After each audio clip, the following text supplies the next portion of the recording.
I've got to wrap it up. I don't want to, but I have to. I want to ask you just quickly, the film director Olivia Wilde has a new movie out, which she says is based on you, this insane man, this pseudo-intellectual hero to the Incel community.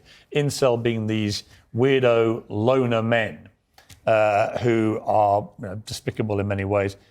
Is that you? Are you the intellectual hero to these people? Sure. Why not?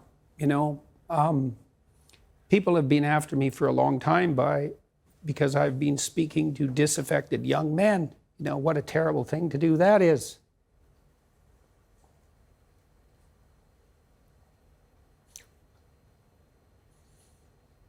I thought the marginalized were supposed to have a voice.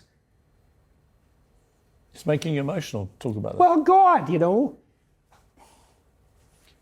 it's very difficult to understand how demoralized people are.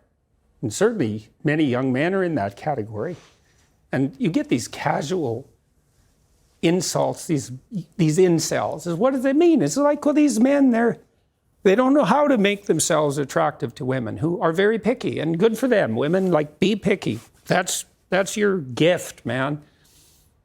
Demand high standards from your men. Fair enough. But all these men who are alienated, it's like they're lonesome and they don't know what to do, and everyone piles abuse on them. When she said that, Olivia Wilde, it stung you, didn't it? I saw the reaction. By that time, that as far as critiques go, that was kind of low level. I mean, once I got painted as Red Skull, magical super Nazi, that was kind of the end of the insults. There's no place past that. So when Olivia Wilde made those comments, the first thing I did was go look at the preview for her movie, which I quite liked. I thought I would go see that movie probably, and perhaps I will. It didn't really bother me. My family and I talked about it right away, and we were able to respond to it with some degree of humor, which then people completely misunderstood. I said I hope that, that if I had to be played by someone, I think Chris Wilde, he's a very good-looking man, and so that seems all right, And then I said something like, I hope he gets my fashion style choice right when he plays me. And it was a joke. All that was a joke. I mean, you've been so controlled today, and yet in that brief moment, you got very emotional. Why? It's really something to see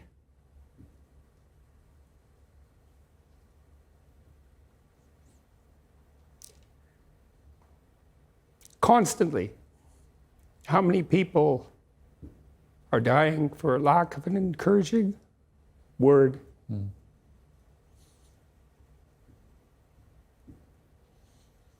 And how easy it is to provide that if you're careful.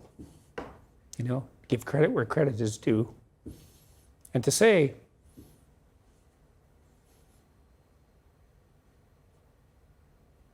you're a net force for good if you want to be. Do you believe you're a net force for good? Net, yes. In all the details, probably not. No one's perfect. So people make their mistakes as they stumble uphill. Jordan, it's been a fascinating interview. Thank you very much. Thank you. You've got this new box set out. Yeah, I'm pretty happy about that. Jordan Peterson, 24 Rules for Life and Beyond Order. Fascinating books. They've sold how many millions now? Well, 12 Rules sold 7, and I think Beyond Order is approaching 1 million now. So yeah, they're doing just fine. Did you ever think you'd sell that number of books? I never thought any of this would happen, I knew when I was teaching at Harvard and at the University of Toronto that some of the things I was teaching were revolutionary. I was surprised that I got away with it, let's say, as long as I did. And so there's a way in which it doesn't surprise me. And I wouldn't say that's because of the brilliance of my ideas. It's because I'm good at communicating ideas, but the ideas that I've been developing, they're ancient ideas. They're the oldest ideas we have in some real sense. So they have a power. Right, absolutely. You launched the Peterson Academy. Tell me about that quickly. Yeah, well, I've been collecting, along with my daughter, great professors and educators from all around the world, and we're having them come to Miami to film 4 two-hour lectures on a variety of topics.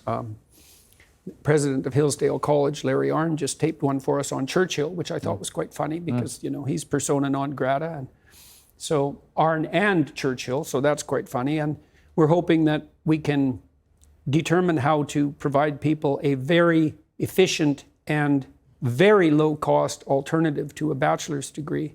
And we're working hard to make that accredited. I'd like to drive the cost of a bachelor's degree from its current $160,000 level to $4,000. And I think we can do it. So that's the plan. We're going to launch in either early 2023, depending on how quickly we can get things aggregated. And I'm working with my son on an app called essay.app.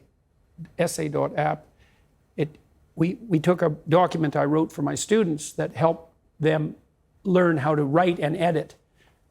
And editing is very important if you write, and people are never taught to edit. And it builds editing tools into the software. And we have 4,500 subscribers and 50,000 users. We launched about 2 months ago. I'd like to teach 1 million people to write. So. And just finally, you're healthy, you look healthy. Pretty good. And much better. Your wife's doing a lot better than she was? She's back better than she was before even. And my daughter's not ill either. So fancy that. I mean, that's an amazing turnaround from where you were. That's for sure, man. It was pretty brutal. Yeah. For a long time. Yeah. You know, my wife almost died every day for 7 months. So. I'm very glad for you. Thank you, sir. I really am. It's been a really fascinating interview.